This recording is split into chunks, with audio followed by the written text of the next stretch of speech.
I titled today's mind map, A Particular Train of Thought Persisted Upon.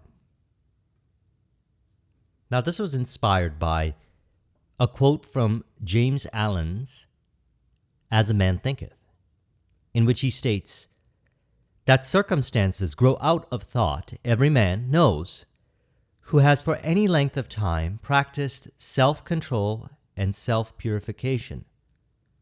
For he will have noticed that the alteration in his circumstances has been in exact ratio with his altered mental condition.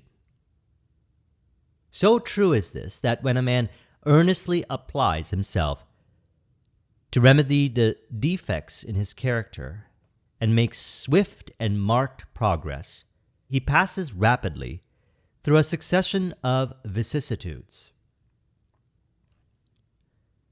Now, in 2004, I read the book Think and Grow Rich. And this book started a journey for me, introduced me to these books, As a Man Thinketh, the Coagulation. And there was one word in the book that stood out for me, that sent me down this pathway of understanding the process of mental alchemy, which I believe this is what James Allen was referring to, so let's discuss it. And the word is transmutation. Now, Napoleon Hill brought it up in the context of sexual transmutation, the working of one energy, which is usually expressed physically, and to be able to work with it, not suppress it or repress it, but allow it to express in a creative endeavor. Now, the word transmutation I found to be very fascinating, so I went and looked it up. And I started to come across information regarding mental alchemy. The journey introduced me to the book The Alchemist, which was an interesting story of what we go through, the spiritual alchemy process, which I'm going to talk about in a moment. It also helped me make sense of my own journey to realizing my vision, because when I read Think and Grow Rich, I was in $50,000 debt. And that book helped me get out of debt. And then I also bought my first house by applying the principles in the book, allowed me to rise up in corporate and then bring myself into an interesting fork in the road. Do I want to move into management, or do I want to leave and start my own business, which was the path that I chose in 2009. So all throughout my life, the information that I had learned from mental alchemy continues to play a role in bringing forth vision after vision, success after success. And so thus I gladly so want to share what I have learned and also what has been inspired by the ancient alchemists, including this word transmutation. Now, let's look at this word as defined in the Coagulation. It states, transmutation is a term usually employed to designate the ancient art of the transmutation of metals, particularly of the base metals, into gold. The word transmute means to change from one nature, form, or substance into another, to transform. And accordingly, mental transmutation means the art of changing and transforming mental states, forms, and conditions into others. So you may see that mental transmutation is the art of mental chemistry. If you like the term, a form of practical mystic psychology. Now, what I realized is that on the journey to each one of those visions realized, I was going through this spiritual alchemy process, which is one of the reasons why I encourage having a goal, a vision, committing to the goal and seeing it all the way to completion. Not only do you achieve, but you also go through the purification of the mind, in which you realize higher degrees of potential. You develop a greater relationship with yourself. You understand the nuances and various aspects of the world within, the infinite world within. You find more creative ideas, inspirations. You reconcile certain conflicting thinking. And you also go through the internal, what is known as the marriage of the Red King and the White Queen in alchemy. Now, ever since I discovered the word transmutation, I've been fascinated by it. And I've been studying mental alchemy since 2004, since Think and Grow Rich. And I study it every day. It introduced me to the Coagulation. The Coagulation introduced me to many other ancient alchemical texts.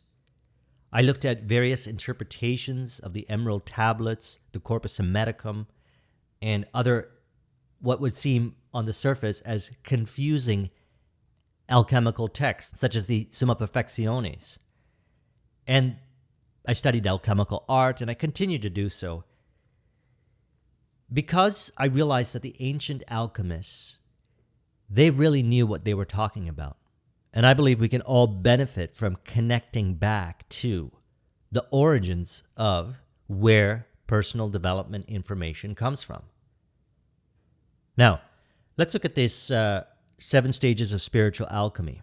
Now, we can also, if you want to, study this stuff. We can relate this over to the 7 chakras, to the 7 visible planets, and so forth. You'll see the connectivity and relatability to many different philosophies and ways of being. And I like to work with it through the spiritual alchemy process because I find for me it makes a lot of sense. So let's go through this. And I've done a couple discussions on the spiritual alchemy process. I want to share some different distinction nuances because I realize that this is always happening. It's happening anytime I commit to a goal and go through the journey to see it into reality, vision realized. And it happens with every goal that I find to be challenging. So I like to pick goals that are challenging. They somehow bring forth self-doubt, indecision, and so forth. I want those thinking patterns brought to the surface.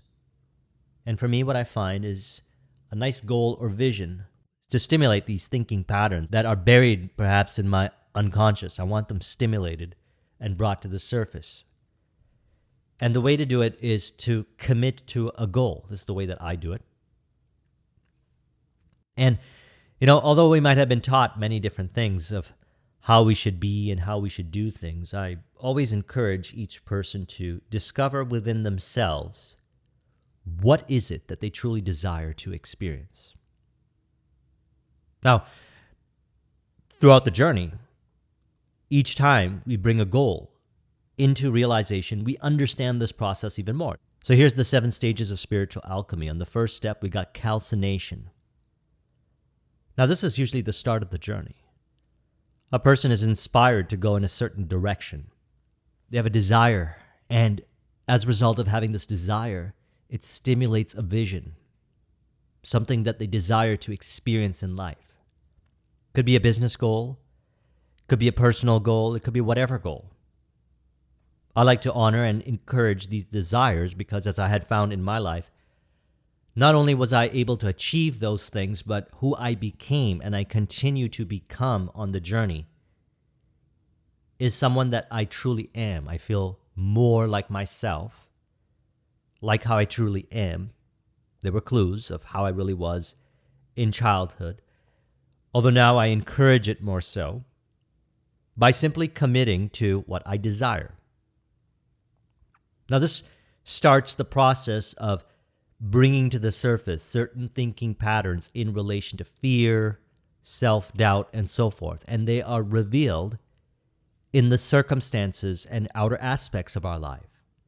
How we relate to environment, how we relate to our day-to-day experiences, how we relate to people, and all of those experiences are valuable. They hold key insights as to what's going on within ourselves. Number 2, dissolution. So this is where inaccurate thinking patterns are brought to the surface. We start to build a relationship with our subconscious mind. Now, if you're a student of my subconscious mind program, which is really a result of the 18 plus years that I've been working with this information put into a process which is relatable but expanded upon the spiritual alchemy process, what I had learned from the Emerald Tablets, the Corpus Hermeticum, and there are many different ways of saying the same thing, and we always aim to find our own individualized way of doing it, and so I created that program. And if you want to be a part of that program, I have a link in the description to that. One of the things that I had mentioned in the program is I see this as building a relationship with my subconscious mind. See, I want to understand what's going on within me. I want to be able to look at life, what is being presented to me, the people, the environments, the circumstances, and understand the source in relation to my thinking patterns within myself. Now, this was a lot more challenging in the earlier goals, the earlier stages of the journey, because I wanted to ignore those things and just go straight to the destination. And while I produced the results, I realized that those very same thinking patterns would play out again and again in relationships, friendships, behaviors, you name it. It would show up some shape or form. And it was spawned from what was going on within myself. That is why now I value the journey as much as I value the destination. So I see the journey, I know I say this a lot in my videos, as a spiritual alchemy process. I value it. Now, thinking and feeling, what ends up happening is we reconcile. In alchemy, this is one of the important aspects of the symbolic marriage of the red king and the white queen within. The harmony of thinking and feeling. Now, we talked about this to a certain degree in our Neville Goddard discussion. I'll put a link in the description to it. Think feelingly. And so, accurate thinking, intuitive feeling, connect as one. This is what starts to happen on this journey. So as inaccurate thinking patterns are brought to the surface based on evaluation of reactivity to the different experiences in our life, we then discover what we would like to make peace with within ourselves. It could be how a person responds in business during a sales presentation. Maybe we dislike ourselves, or so we think we do, after we experience what we call a rejection, rather than seeing it as an opportunity for optimization. If a person sees themselves that way and just ignores it and continues to do sales call after sales call, they might find themselves spinning the wheels and making this far more complex and convoluted than it has to be, when there is a great opportunity to write that down and make peace with it via the subconscious mind work. Step number 3, the separation. Seemingly conflicting paradoxes are revealed by inner conflict to bring into reconciliation. Frustration, which was once projected outward into environment, people, circumstances, thus further revealing what is within ourselves, is understood based on certain thinking patterns, belief systems, ideologies, ways of looking at ourselves in relation to people, environment, circumstance, information. And we go on the journey of reconciling within. We become, you could say, more of our own best friend. We start to realize that we are the source within of the phenomena of these experiences, and we change how we relate, and the experiences change. Now, as I'm communicating about this, recognize that this is true for whatever goal, for whatever vision. We may not experience all these things, but perhaps some of these things would show up. Usually, we find this to be the case with goals that are, let's say, unbelievable in the beginning. A person does not believe that they're going to get there, but they know in their heart that they want to commit to this goal, or a goal that they find extremely challenging. But they know in their heart that by committing to this goal, they're not only going to achieve it some way, somehow, or maybe they doubt it to a large degree, but they really want it. And they also know that there's something that's going to happen as a result of achieving the goal. A lot of times they change. Or we could say they become how they really are. They have a greater degree of understanding, wisdom, compassion towards themselves. They understand a deeper degree the meaning of love. Now, seemingly conflicting paradoxes and ideologies and ways of thinking, this person said that and this person said this, and all these things are tracked back to the conflict within our own mind. And we find our own distinct ways of reconciling it within. As a result, we begin to trust ourselves, listen to ourselves, and then we go into more of a conjunction phase. Now you'll find relatability here with the 7 stages of the spiritual alchemy process to the 7 visible planets, as well as the 7 chakras. So in conjunction, acceptance of ratios, internal harmony. This is also a higher degree of relatability, of understanding, experiential level, harmonizing the energies within, the marriage of the Red King and the White Queen. True meaning of oneness is deeply understood and felt. Internal harmony, acceptance of ratios. Let's talk about this. I'm going to give an example of my entrepreneurial journey, which allowed me to then move into consulting and help others also find this ratio. Person says, should I do this? Should I quit my job and start a business? I say the answer is it depends.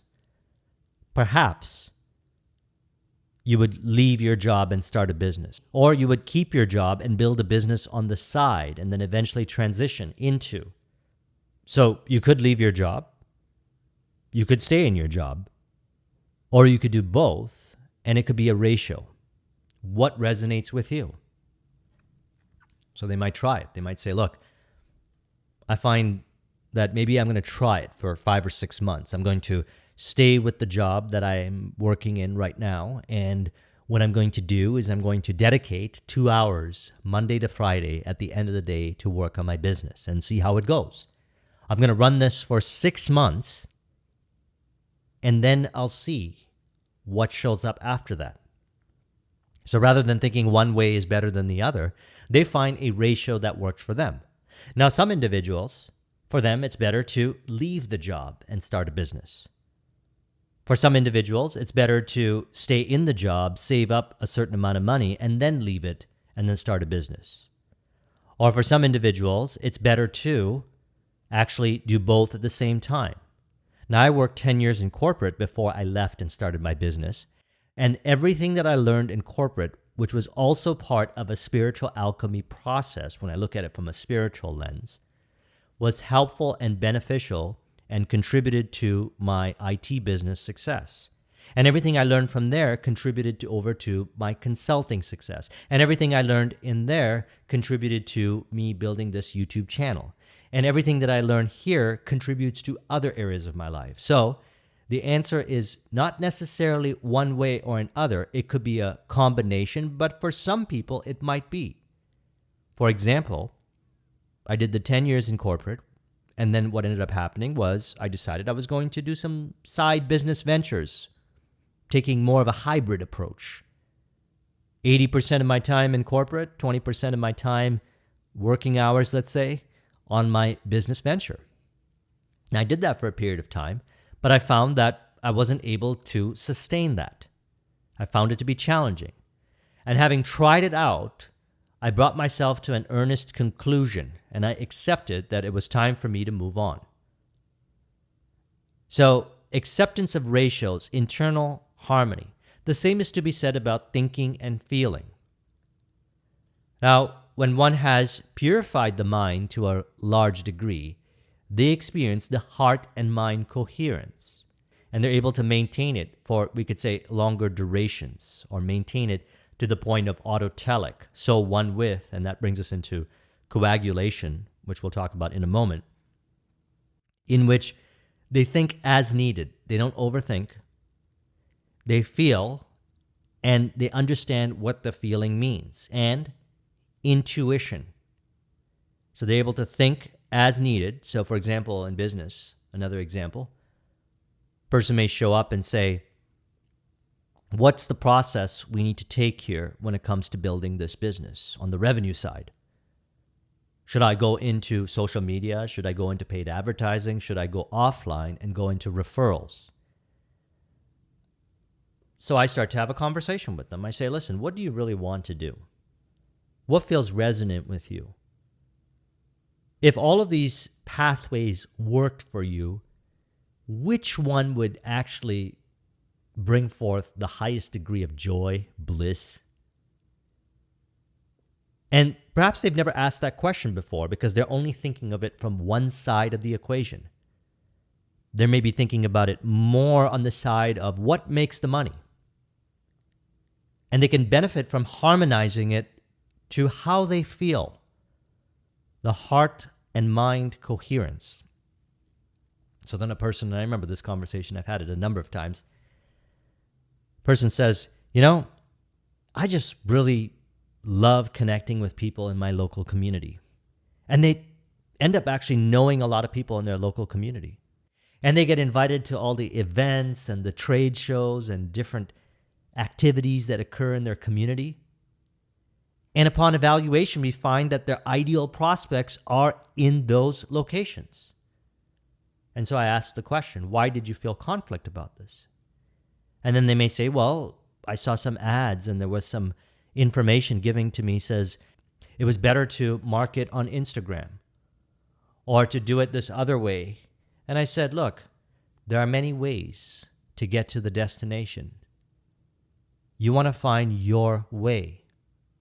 When I had built my IT business, for example, I ensured, because working with the information and Think and Grow Rich and going through the journey of purification of the mind, which happened and contributed a lot during my 10 years in corporate, the thing that I realized was, some way, somehow I was going to get there. And I got a hunch one day to message someone on Facebook. And he actually ran this entrepreneur meetup group in Toronto. Now, there was many individuals running Facebook groups and online groups, but I felt compelled to reach out to him. So I reached out to him. And then what ends up happening was we met up for coffee. We worked a referral deal. I'll refer business to him. He was building these websites, and they were niche websites. And I was doing IT services. So he introduces me to one client a few weeks later, who introduces me to their accountant, and their accountant introduces me to so much business, and their referrals introduced me to other referrals, and I started to build a network of relationships in Toronto. And at the peak, I had 50 clients and had a few contractors helping me, and then again, I ended up in a fork in the road. Do I want to continue to grow this business? But I lost interest. I no longer wanted to do it, and I wanted to do something else, so I started to transition away from that. I've told this story many times. But this is because we accept that there are many ways of doing things. We want to connect to our intuition at what intuitively feels resonant. And this is facilitated a lot easier once we make peace with certain inaccurate thinking patterns that the subconscious mind brings to the surface, which is revealed in our circumstances, environments, etc. Make peace with them. Change our thinking patterns around. Do the subconscious mind work. Now, this is where a person starts to feel more oneness, connectivity, and they also then further travel along. Again, this happens for me again and again on every different goal or vision that I set that I find to be inspiring but also challenging at the same time. I notice myself going through these processes because different things are brought to the surface. So that's why I value the journey and the destination, because I'm achieving goals, plus I'm going through this journey. I'm seeing them as one. I don't see one better than the other. I value both. So fermentation can be broken up into two parts: the putrefaction and the spiritization. So think of fermentation in regards to winemaking or beer or something like that. Putrefaction: old elements from our unconscious and conscious minds rot and decompose. So essentially, thinking patterns that are inaccurate, that used to be very dominant, which used to bring forth a lot of reactivity, which used to cause certain experiences in our life, seem to fade away. We're noticing less and less and less of those occurrences. Then we experience spiritization. Here's where we listen to, as a result of that overthinking starting to exclude itself out of our consciousness, we notice that we start to listen to the clarity and the vividness of our intuition and inner voice, which is a harmony of the thinking and feeling. There's a lot more of internal calm. We know what we want and what we don't want. This is where a person gets even more clarity in their lives. So one of the benefits of picking a goal and seeing it all the way to completion, staying on this journey, valuing the different aspects on this journey, is we get a higher degree of clarity. For example, in the earlier stages, I just wanted to make money. And when I read Think and Grow Rich, I just wanted to get out of $50,000 debt. Then I just wanted to make a certain amount of money in corporate. Then I just wanted to leave a business so I can make a certain amount of money. And every time I achieved any of those goals, I added some more criteria, such as, not only do I want to make money, but I want to do it by doing things that I really love to do. Not only do I now want to do things that I really love to do and make money, I also want to inspire others to do the same. I want to do it from a place of flow. I want to do it with X, Y, Z criteria. A person starts to develop an even higher palette of nuanced distinction of what they look for. You could say they develop a palette for success. They don't just want that end result or that relationship, but they want it with a certain criteria. And so then the person commits to the next goal, and this journey continues again and again and again. And then what ends up happening is a person enjoys the journey of going through these experiences and the purification of the mind, revealing this inaccurate thinking patterns, which had been deeply embedded, let's say, in the self-image, in the subconscious mind. They release from these inaccurate thinking patterns, which aren't true for them. Now, when I say accurate or inaccurate, it's up to you to go within yourself and ask yourself what that means in relation to your goal and your visions and so forth. So as the person releases from that, they achieve the result from the place of flow.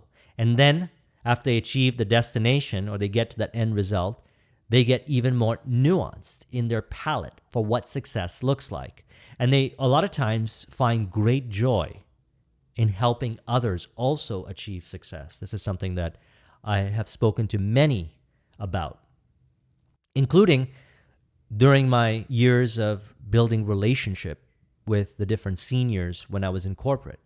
I noticed that the higher level executives would light up every single time I would go into their office and ask them about different challenges that I was having, because they had gone through the experiences and they found great joy in helping another person see things from a different perspective, their own experiences. Through their own internal reconciliation, or we could say spiritual alchemy process, although they might not have called it that, we are referring to it at, this is how we see it here. This is how I see it. And we find relatability to here in Joseph Campbell's Hero's Journey, the magic elixir. They give us a different perspective, a different way of looking at the challenge. And as a result, it shifts slightly, perhaps, our mental attitude, and then the situation changes, because we recognize this. All change happens in consciousness first. We change it within, and body is an expression of mind. Behaviors are an expression of mind. Reality is an expression of mind. And so if there is, and let's go back to the quote here, the circumstances grow out of thought, every man who knows, who has gone for any length of time practice self-control. So the self-control really is being present to the different experiences on the day-to-day journey and value them as teachers. And the self-purification really is making peace with certain thinking patterns at a subconscious level, thus altering the circumstances and conditions, as he says, in the exact ratio with his altered mental condition. And the defects of character can be looked at as following as we go up to the higher levels. And we'll see this. We were simply identifying with certain thinking patterns in which we were assuming them to be how we really are. The reality is we are not those thinking patterns.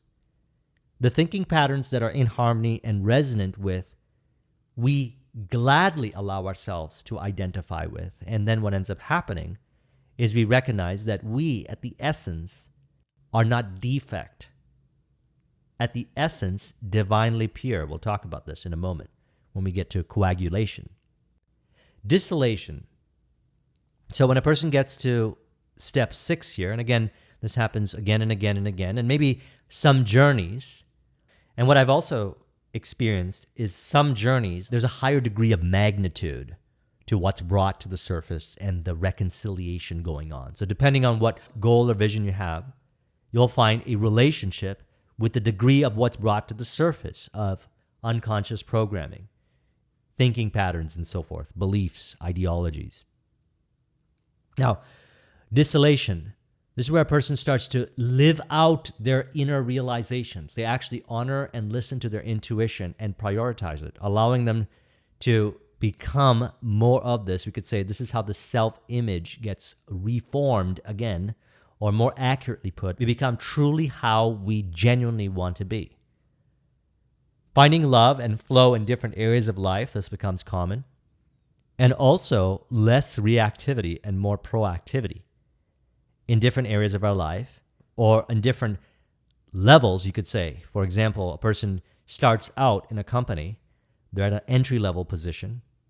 Maybe they have a lot of reactivity. As they go through this journey and value this journey, they rise up to higher positions, higher responsibilities, greater skill is cultivated. They're able to bring forth a higher degree of results for the organization.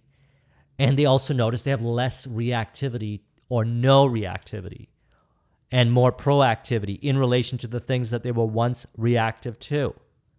Perhaps if there was a conflict with a team member, they used to have a fight or flight response. But now what they're finding is that they're encouraging the conversation.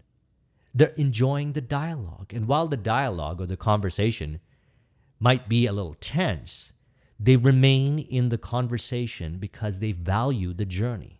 And they realize that this has to do with their own internal programming.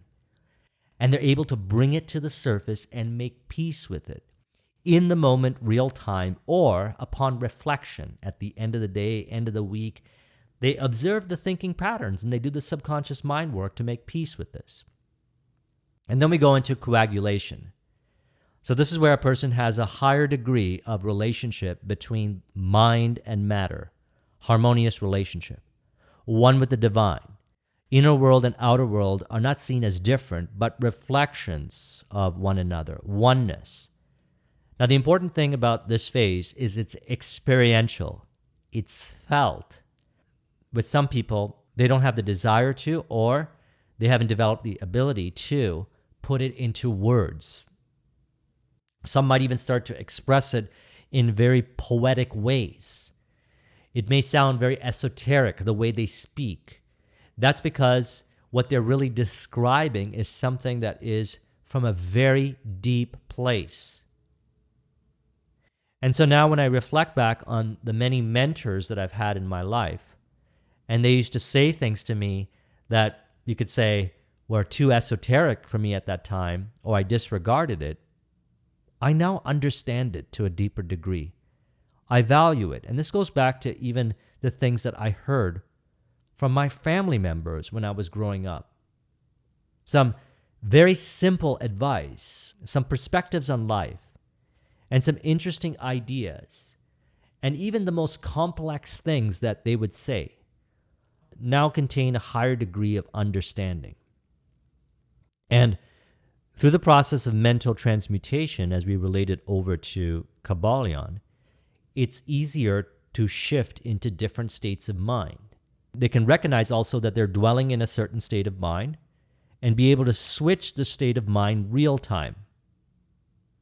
They find themselves less identified with certain thinking patterns that seem to cause a reactivity to circumstances, environmental conditions, people, etc. So I trust you found this to be helpful. Again, another discussion in relation to the spiritual alchemy process, which I continuously like to revisit again and again and again, from not only just a theoretical perspective, so I could share this with you, but also experiential, because I find that I understand it even more so with every goal that I commit to and see into completion. And I trust you'll value it and do the same as well. So let's go ahead and conclude this with an auto-suggestion to further encourage. You can say, I realize that I value the journey to the destination because my desires and what I desire to experience is an embodiment of who I destine myself to be. Through the process, I value the thinking patterns, the circumstances, the information, the reactivity, the fears, the indecision, the self-doubt, as opportunities to reconcile within myself, make peace with, and allow myself to be then further who I really am. Through this spiritual alchemy journey, I find a higher degree of internal harmony, acceptance of ratios, understanding of the principle of polarity, and thus I'm able to consciously polarize myself to that which is in harmony and in contribution to my vision, finding myself automatically expressing in a behavioral level that is from a place of flow, bringing forth a higher degree of proactivity and allowing myself to be one with, autotelic, with my vision and how I truly desire to be. I'm able to see clearly how the outer reflects the inner, and I'm able to understand the meaning that is being assigned, the thinking patterns, the beliefs and interpretations, as well as feel the intuitive meaning and connection, bringing forth a higher degree of heart-mind coherence on my journey to realizing my visions. If you would like a copy of this mind map, the link is in the description. Thank you very much for watching. I'll talk to you soon. Take care.